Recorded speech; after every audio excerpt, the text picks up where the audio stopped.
Welcome to Mr. Hamilton's Math Bites. This video is about arithmetic series. The goals for today in this lesson are this: define the series and describe how it is different than a sequence. You want to investigate the development of the arithmetic series formula. You won't be required to reproduce that on a test, however, it is important to know where it comes from. And also calculate the sum of the terms of an arithmetic sequence. A series, this is a little bit of a different concept than anything we've covered so far. It's an expression in which terms of a sequence are added together. So what we've seen so far is that we've seen a geometric and an arithmetic sequence. And when we plotted those, they look like a linear relationship and like a geometric relationship, which was like an exponential relationship. Now what we're going to do is we're going to add them together. And these are not going to be plotted, but these are something that we're just going to see what happens as we add them together. Moving on. It's created when the corresponding sequence from the corresponding sequence by replacing the commas separating the terms of the sequence with plus signs. So for example, if I have 2, 4, 6, 8, 10, what that's going to become is going to become 2 plus 4 plus 6 plus 8 plus 10. That is a arithmetic series on the right, and it is a sequence on the left. An arithmetic series is a series whose corresponding values is an arithmetic sequence. Below is a general example. Suppose for a minute that I have an a value. Remember, that's the starting value of the series or the sequence. And then the second term is the first term.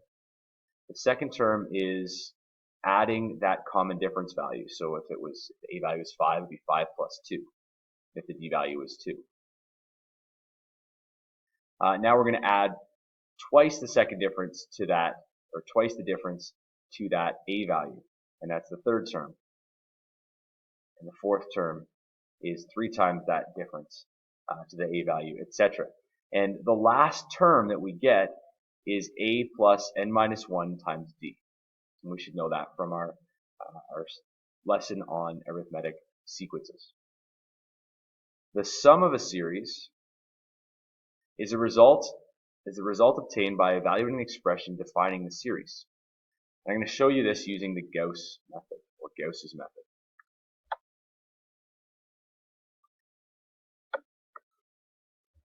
Gauss was posed with a question when he was in grade school, and the question was this: what is 1 plus 2 plus 3 plus 4 all the way to 100?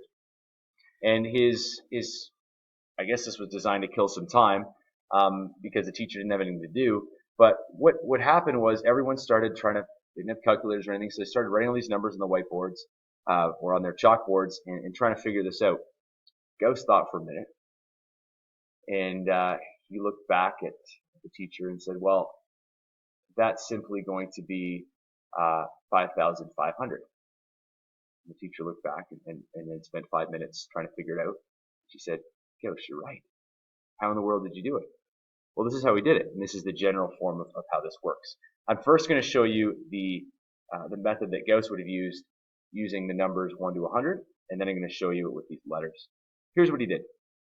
He said, well, let's suppose for a minute that I have 1 plus 2 plus 3 plus 4 all the way through, plus 99 plus 100.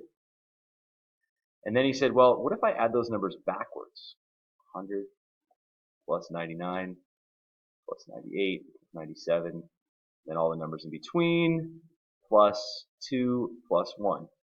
And he supposed then that if he added those together vertically, 1 plus 100 is equal to 101, 2 plus 99 is 101, 3 plus 98 is 101. And so he said, well, what I have here is 100 101s. So I have 100 times 101. Pretty smart, eh? Smart little cookie he was. So 100 times 101, and you get 10,100.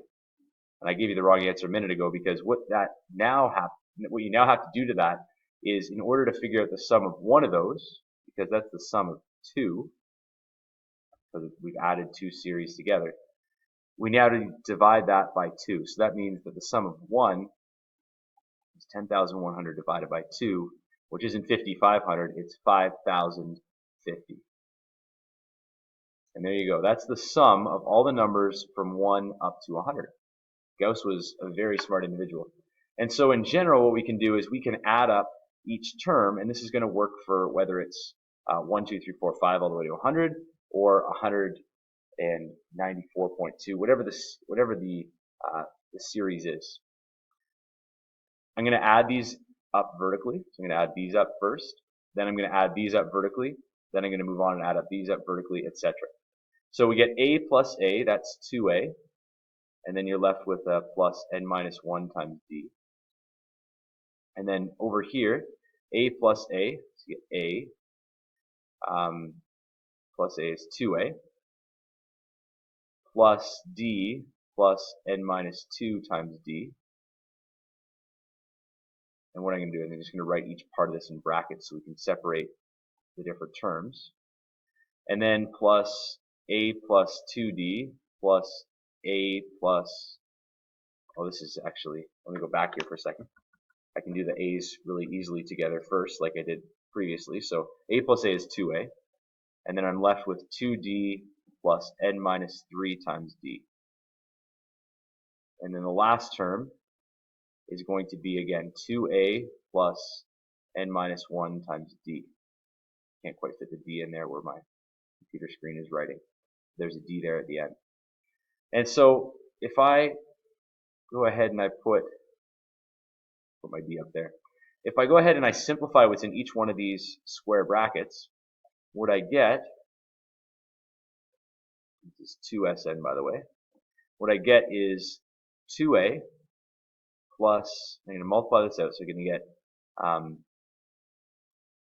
dn minus d.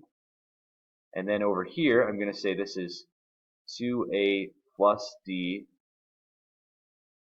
plus dn minus 2d.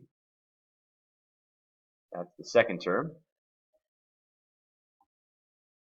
And then the next term would be 2a plus 2d plus, using again the distributive property, dn minus 3d, plus, and the last term is 2a plus dn minus d. And so expanding that out, what one gets is 2a plus dn minus d.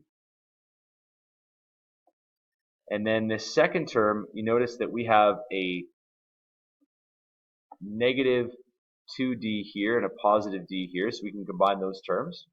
And so what we get there is the following. 2a plus dn, and d minus 2d is minus d. That's the same as the previous one. Interesting. So now I add that to the next one. 2a, and I'm going to add the dn again, and the same thing as the last time. I'm going to take this 2d that's positive and this negative 3d and add those together. And what I'm going to be left with is minus d. And then I get 2a plus dn minus d at the end as well. And what I have is I have this term 2a plus dn minus d all the time. It's the same term every time. So now what we can do is I'm just going to get rid of what Gauss did as a kid, and I'm going to continue to break this down to the formula we're going to use. So what I have on the right side here is n of these 2a plus dn minus d values. Now, if I factor out the d, what I'm left with is n times 2a plus n minus 1 times d. Right? I've just factored the d and put it behind that bracket. And now, if 2 times s of n is equal to that, then I want to rearrange for s of n, and s of n is the sum of the series. So Sn is equal to n times 2a plus n minus 1 times d, all divided by 2. And we can change that slightly by saying that is actually the same thing as writing n times a plus a, okay, there's the 2a, plus n minus 1 times d. And what that becomes, this is all divided by 2, what this is the first term, and what this is, if you recall your geometric or your arithmetic sequences, this is Tn. This is the final term. And so the sum could also be written as n times T1 plus Tn divided by 2. So we have two ways of writing this, and those formulas can be filled in below. You'll be given these on a test, but you do need to know what these values mean.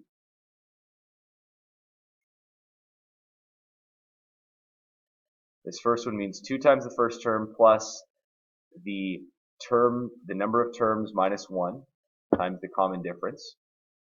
And the second equation means the number of terms times the first term plus the last term of that series divided by 2. It would be worth writing the definition of each of these letters down below the formulas. Leave a little bit of space because we have to fit one more thing on each of these. It's important to recognize when we're going to use each of these. We're going to use this first one if we know A and D.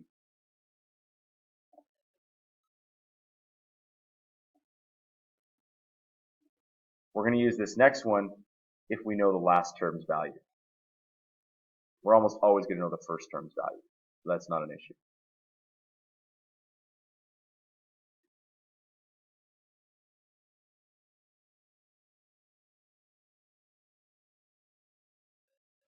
All right, let's move on and look at some examples. Those are actually going to happen in part 2.